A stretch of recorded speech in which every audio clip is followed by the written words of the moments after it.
the authors of the four Gospels, they put together the story of Jesus, but not everything that they wrote was written chronologically. And if you think about it, these people didn't write it as it happened. I mean, they're writing it 20, 30 years later, okay, in most cases. So they're going back and they're taking the stories that have been passed on orally and saying, let's write these things down so that the next generations will be able to have it. And scholars have done a pretty good job of trying to piece it all together. You're taking four different accounts with some different stories. Sometimes they repeat the same things, and they may include some details or exclude some details. And they've kind of put together a chronological view of the four Gospels when you synthesize them all together. And I'm trying to do that with my sermons, kind of follow that. So we're just following the path of Jesus' life. But today we're going to diverge from that path chronologically for these three sermons because I wanted something that would be really appropriate for Easter time. And we're going to save the crucifixion and resurrection to the end of the story, and we haven't gotten there yet. But by the time we get to there, the unique thing is it's going to be during Advent season, towards the end of the year. So we're going to do something that's typically not done in churches. Instead of preaching about Bethlehem during Advent, we're going to be preaching about Calvary.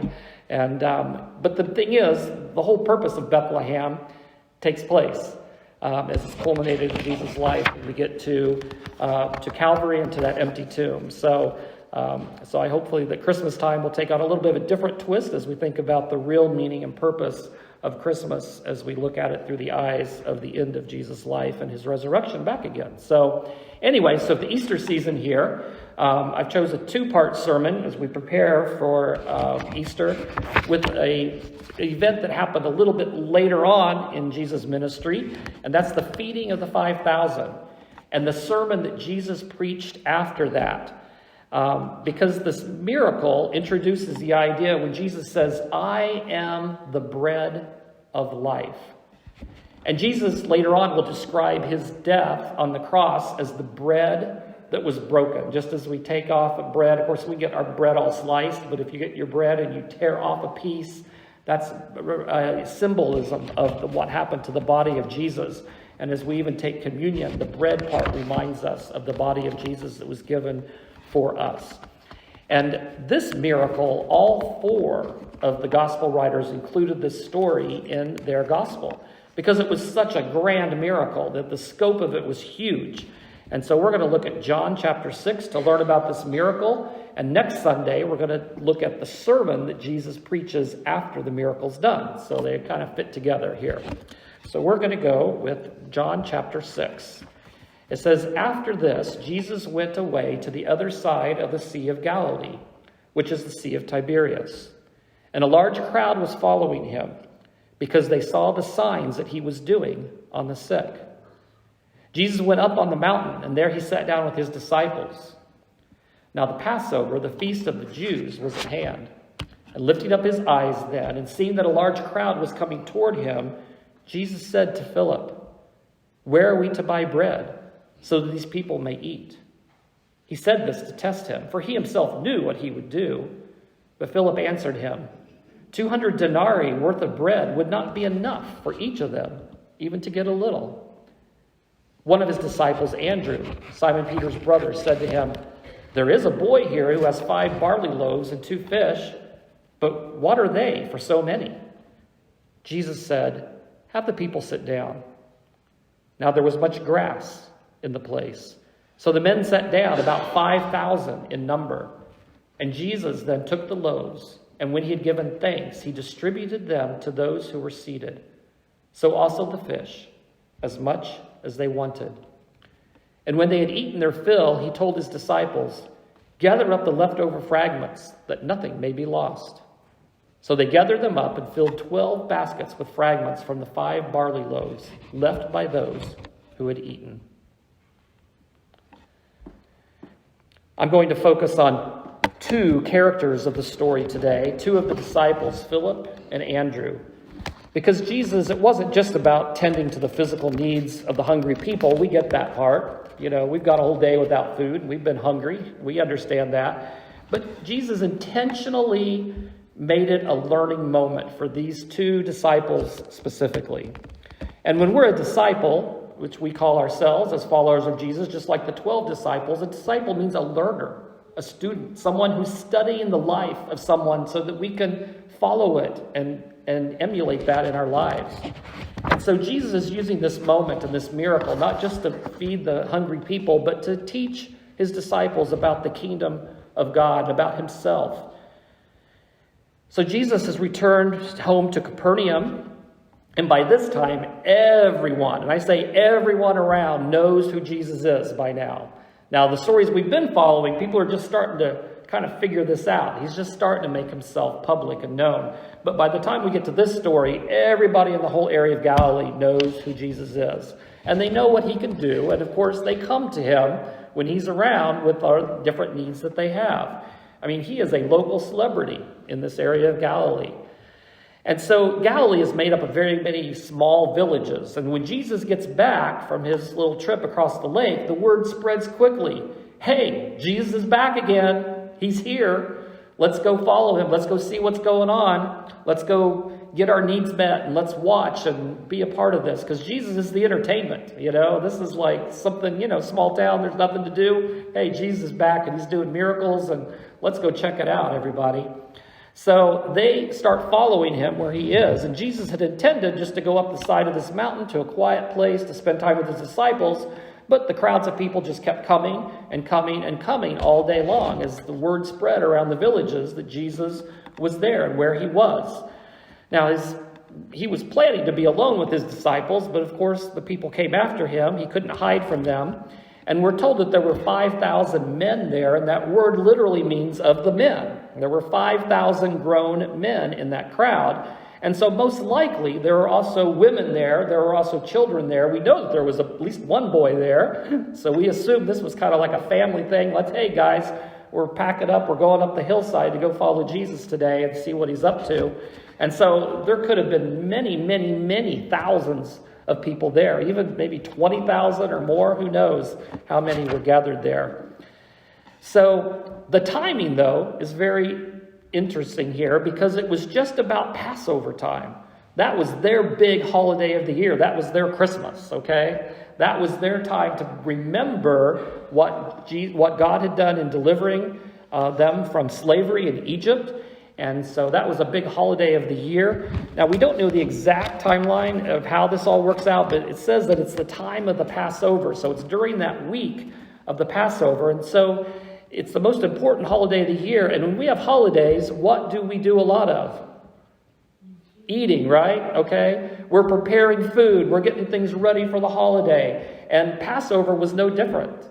It was a time of eating. It was a time of celebration. And so people should have been home making their foods, getting the things ready. And for some reason, and we have to read between the lines here, all these people came up here for the day, up on the side of this mountainside, and they didn't bring food with them because it's all probably back there waiting for them when they get back to have their Passover feast. You can't make all this food for Thanksgiving and the day before, take it all with you on a picnic. You save it for Thanksgiving Day, right? So you just kind of put it together here. Why did all these people come out here without any food? Because it's probably back home getting ready to be eaten for the holiday. So, anyway, the day wears on and the people keep coming and coming and coming, and they're missing their meals, and so Jesus understands this, and so he raises the question amongst his disciples, and he asks Philip particularly the question. He says, where are we to buy bread so that the people can eat? Okay, and we know, we're told here after the fact, that Jesus already knew what he was going to do, but he was just kind of testing Philip, saying, well, how's he going to answer this? This is a learning moment, a teaching moment for Philip. And so Philip answers the question very, very pragmatically. He says, well, we don't have enough money to feed everybody. Because even if we had 200 denarii, we wouldn't have enough money to even just get everybody just a little bit of bread. Now, 200 denarii was a little bit less than an average annual salary. Okay, so we're talking about a lot of money here. Somebody has to work almost a whole year just to get enough bread to give everybody a little bit. That's how big the crowd was, and that's how much money they would have to have with them. Now, who's carrying around an annual salary with them in their pockets? Nobody back then was, and nobody here is doing it either. If in 2021, the U.S. average salary was $36,000, I looked it up on Google, it's like Philip asking Jesus, Jesus, we don't have $36,000 to go buy enough food for everybody, even just to have one slice of bread. So that's a lot of money and a lot of people. And so Philip is looking at the logistics of it. He's looking at the pragmatism, and he points out the impossible. He says, Jesus, you're asking a ridiculous question. Now, Jesus didn't ask him, do we have enough money to buy food, did he? What did Jesus ask him? What was the question word? He said, where? He said, Philip, where are we going to get the bread? It wasn't a matter of money to Jesus. It wasn't about how it was going to happen or how are we going to be able to afford this, because it's where are we going to get it? And so, of course, it's not like there were little bread stores along up the side of the mountain that they could just go buy enough bread to feed 20,000 people or more. And so Philip just doesn't understand this question at all. And he says, in the version in Matthew, we read that Philip added, he goes, well, the only answer is just send everybody home. Just send them home, okay? They'll go home and they'll eat their own food, and we've solved that problem. Now, sometimes being pragmatic and practical is a very important part of our faith. But sometimes it can be an enemy of our faith as well. We don't have to look at the opposites. It's just when we see things that challenge our faith, that don't fit into our nice little box of what could easily, pragmatically, and logically take place, then we have to trust something supernatural to take over. And if we only look at what is impossible, then we leave faith out of the picture. But we look at the situations that we have and the situations that may look impossible, and we just say, okay, God, we're giving this over to you. If anybody can do something, it's you. And that challenges our faith. We ask God, do you have any doors you want to open here in this situation? And if you're going to open a door, then we know it's going to come from you, because these situations are impossible. There is no way that they could feed this many people. There's no way that God can do some of the things that he does unless we just say, God, open the door or close the door. Your will be done. If God wants that door opened, even if it seems impossible, he will open it. Let's just talk about faith for a second here. In English, we have three words that all kind of talk about what faith is, and we use these words interchangeably as we are talking about our spiritual life. We have belief, okay, and we have faith, and we have trust. And all three are important parts of what it means to be a follower of Jesus. There has to be belief and faith and trust. Now, last year when we were going through the book of Romans, we talked a lot about what faith was, and we talked about belief and faith and trust a lot, and how those things are worked out in a life of love. Love towards God and love towards fellow man. Now, belief is our mental acceptance of an idea. To believe in God is an assent that he exists, and that he says who he says he is who he is. And we believe that in our mind. But faith is believing something that we can't see. But it's being certain of it, even if the evidence is really sketchy, but we have an assurance deep down in our soul that we know what about God is something that's true. And trust is that belief and faith in action. It's being able to take what we know and what we're sure of, so we're taking our mind and our soul together and we're putting action to it. We're taking steps into it. And we trust God as we take steps in our life, because we believe who he is and what he says, and we have faith in it, even if we don't have the evidence in it, but we know it's real. And so that's action. So we have our mental acceptance and belief. We have what takes place in our soul, having faith in what we can't see, and being able to trust by taking steps. And all these things are important. Jesus even said there are people, demons believe in Jesus, but that's not what it takes. If you stop at belief and you don't move into faith and trust, then you're not cutting it. And so we have to move beyond just a mental assent of who God is and go to faith and go to trust. And that's what working it out in our life is all about.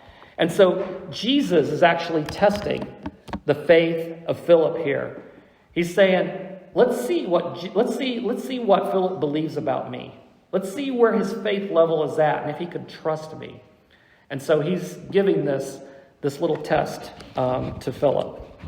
But now we're going to enter the disciple Andrew.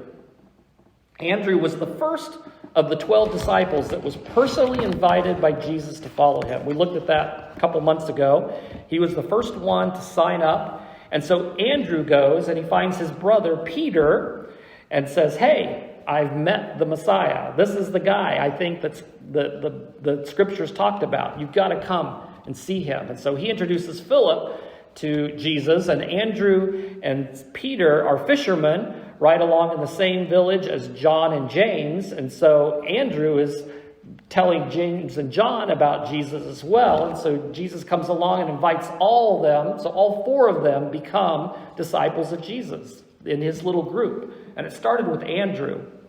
And last week I mentioned the fact that at a certain place in Jesus' ministry, he chose 3 of his disciples to be his inner circle. We looked at that last week when Jesus did the miracle of raising Jairus' daughter from the dead. He only allowed Peter, James, and John into the room, and he told them all, don't tell anybody what I did. Which seems strange because he did this great thing, but if word had gotten out that Jesus was raising the dead, then everybody would say, come on out to the cemetery here, okay? I've got grandma out there, I've got mom, I've got, we're just going to make this happen everywhere. And that wasn't Jesus' purpose at that time. So he kept it hush-hush. He made a few exceptions, but he pulled those 3 in.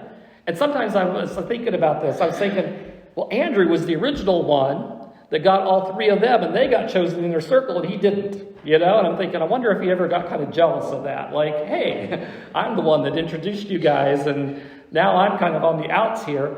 And I don't think that it was like that at all. I think that actually if you look at Peter and James and John, they probably had the roughest character of all 3 of them. Peter was very impulsive. James and John had tempers. They were always fighting amongst themselves about who was better than the other. And so maybe Jesus chose Peter, James, and John not because they were so holy and perfect and special, but it was because they had a lot more work that needed to be done on them. And so they were kind of brought into that as well. I'm just thinking here out loud, trying to put myself in the story. But Andrew, everything that we see about Andrew, he's just positive all the time. So anyway, so we've got Andrew here who comes into the story. He's not part of Jesus' inner circle, but he's definitely an important disciple. So in this situation, we have Philip saying, we don't have enough money for food. Let's just send everybody home. And Andrew comes up, and he's got a boy with him. And he says, hey, well, there is this boy here, and he has 5 little dinner rolls and 2 little fish. And we don't know really what his motivation was. Was this like a big step of faith that Andrew was saying, hey, we could do something with this? I mean, they've definitely seen Jesus turn all that water into wine. So maybe Andrew was coming and being able to say, do something with this little meal that we found here. Maybe he was coming up to say, this is all we have, Jesus, so maybe we do need to send him home. We don't really know what was behind it, but I tend to think that it was the first thing. I think that Andrew had enough faith to say that we just have a little bit here, but hey, this boy's got it here and this boy's willing to share it. And I think that's a really cool thing because Andrew was the one that introduced all his friends to Jesus. Now he's introducing this boy to Jesus and saying, maybe you could do something with this, Jesus. And maybe this boy is going to see something happen, that his little meal that he brought in his little lunchbox is going to be enough to feed thousands of people. I mean, can you imagine this boy going home that night and saying, Mom, the lunch you packed for me? Look what it did. And I'm sure it changed his life. And that's one of the frustrating things about these Bible stories. We're introduced to these people, but we never hear the end of the story. We don't know what happened later, and it'll be pretty exciting in heaven to find out what happened later. But this little boy became a part of the story. And Jesus took his small meal into a meal big enough to feed them all. And so Andrew introduces this boy to Jesus. Andrew, I believe, had the faith to be able to say, Jesus, you could do something with this. And to be a disciple like Andrew teaches us to be able to say, God, there's just so many impossible things around us right now, but I'm going to come to you and I'm going to ask you to do the impossible. I'm going to believe. I'm going to have the faith. I'm going to have the trust. And we're going to introduce other people to Jesus in the midst of it. Everybody else around us has impossible situations as well. And let's be a part of our stories and bring Jesus into the midst of our stories. Let's be part of the solution when problems arise, and let our faith lead us in steps closer to him. So the disciples, they passed the food around, and these baskets never emptied. I mean, I don't know if you could see it actually happen. Like if you took something out and immediately one would pop in there. I don't know what the people saw or how that worked, but they ate as much as they wanted to eat. I mean, this was a buffet line that did not end, and they could eat as much as they wanted. And the great thing is that there were plenty of leftovers. There ended up being 12 baskets of food left over. I mean, nobody even wanted one more bite of it. Why 12 baskets? I think it's just each of those 12 disciples that were passing it out came back with a basket full as a witness of the testimony of the miracle that Jesus had done. They even came back with more. So the miracle is the first part of the story. And that's the great part of the story. We love this. And we just want to say, okay, God, take the impossible, feed us till our tummies are full, to our heart's content. And that's part of the story that we're going to get to next week, is that are we looking to Jesus just to feed our stomachs, or are we looking to him to have faith, even when the going gets hard? And that's what we're going to get to next week, because Jesus is going to take this miracle and he's going to do some teaching for his disciples based on this. And we're going to see where the rubber meets the road. We're going to see that this beautiful day in paradise is going to come to an end, because now we have to make a decision about who Jesus is. Is he just the one that just dishes out the bread and makes us happy? Or is there more to it than that? So stay with us next week. We'll get to that part there. It's all too much for one sermon. And you may say, well, I like this part. I don't want to come back next week and hear the hard part of it. But definitely come back and see what it means. Because as we have to face Easter seasons, we have to think about what the cross means. Jesus is going to delve into that next week. It's not just about the bread for our stomach, but him being the bread of life and the bread that will be broken for us. And as we take communion today, we don't actually come up and break our bread. There are some church traditions that actually do that. It's been broken for us, but symbolically, that broken bread reminds us that the body of Jesus was given for us, because without that, there would be no salvation. We would never be united with him in death or united with him in life again.